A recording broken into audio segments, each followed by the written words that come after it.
Bonjour et bienvenue dans l'ivresse du mercredi.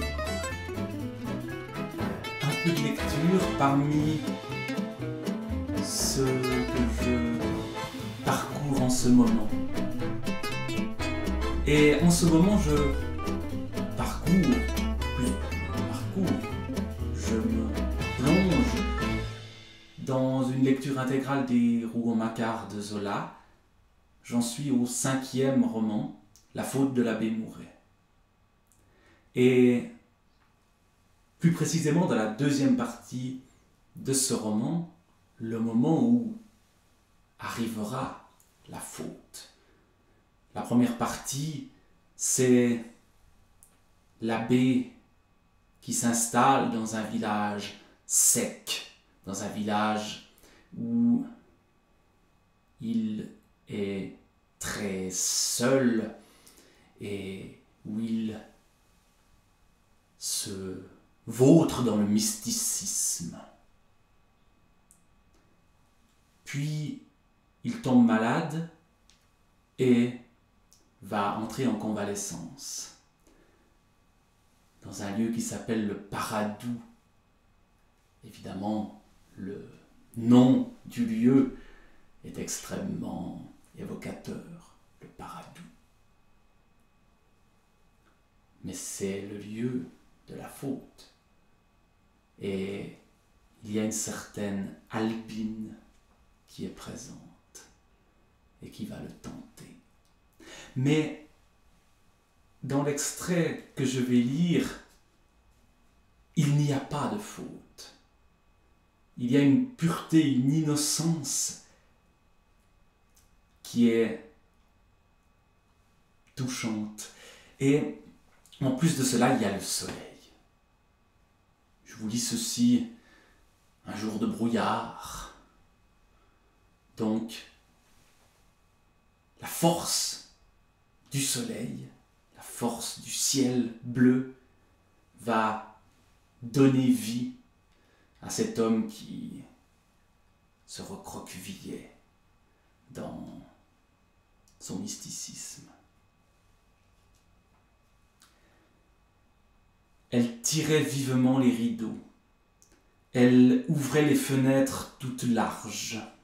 Lui se leva, se mit à genoux sur son lit, suffocant, défaillant, les mains serrées contre sa poitrine, pour empêcher son cœur de se briser. En face de lui, il avait le grand ciel, rien que du bleu, un infini bleu. Il s'y lavait de la souffrance, il s'y abandonnait, comme dans un bercement léger, il y buvait de la douceur, de la pureté, de la jeunesse. Seule la branche dont il avait vu l'ombre dépassait la fenêtre, tachait la mer bleue d'une verdure vigoureuse, et c'était déjà là un jet trop fort pour ses délicatesses de malade, qui se blessait de la salissure des hirondelles volant à l'horizon.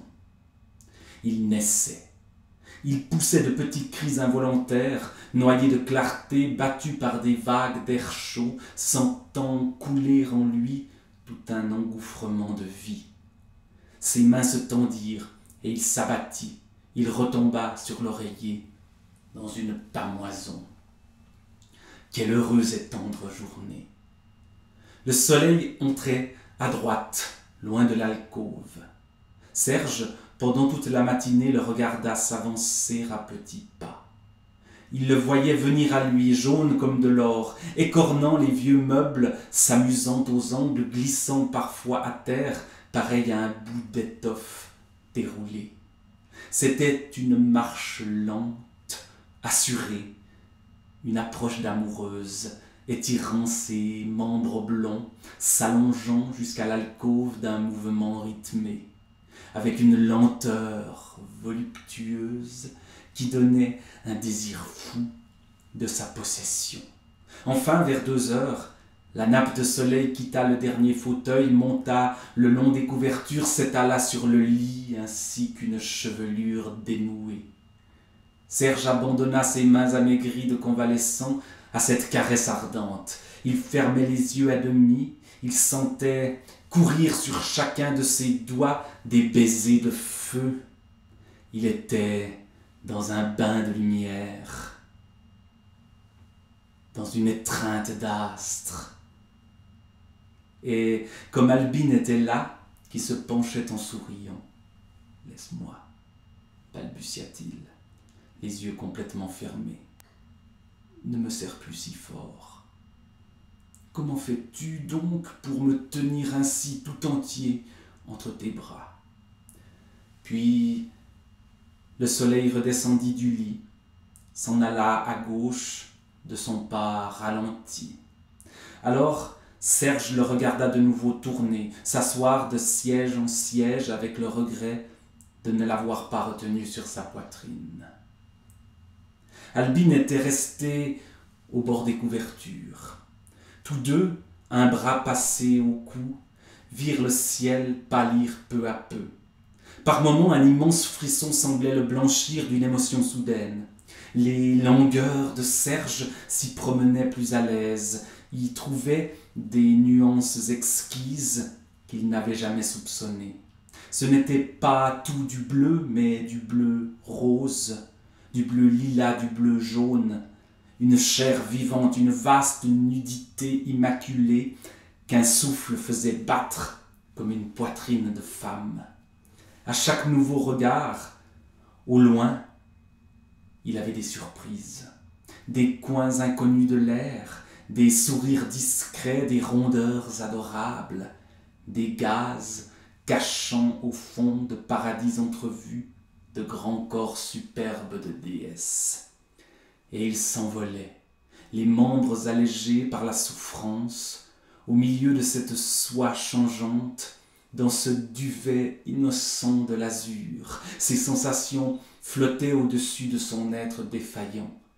Le soleil baissait, le bleu se fondait dans de l'or pur, la chair vivante du ciel blondissait encore, se noyait lentement de toutes les teintes de l'ombre.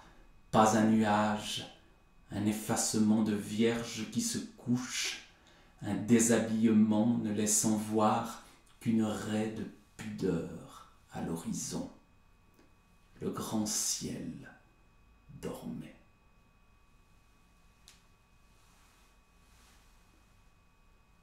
L'érotisme du ciel. Qui poussera l'abbé Mouret à cette si douce faute, si douce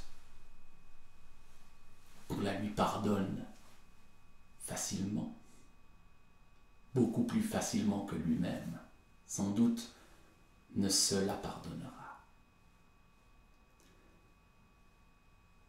C'est ce soleil-là que je vous souhaite pour la semaine qui arrive, c'est cette douceur-là aussi.